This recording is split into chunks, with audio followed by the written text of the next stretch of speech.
In this video, I'm going to share to you on how you can make a 3D text in Microsoft Paint. So let's get started.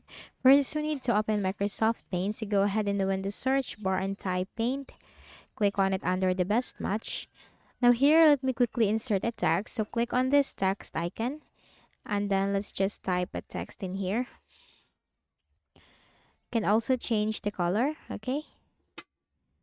So you have any from here.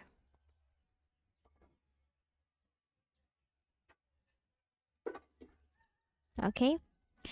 So once you have changed the color, click on this square icon, select, and then simply drag this and then move from here and then put it in the center, okay? Then click on this drop down and you'll find transparent selection. Click on that. Now you'll find this four arrows. Now place that on the text and then press the shift key on your keyboard. Okay, shift key. And that's it, okay? That's how you can make a 3D text in Microsoft Paint. So, I hope this video helped you. Kindly please do not forget to hit the like button and subscribe to this YouTube channel for more tutorials like this. Thank you for watching.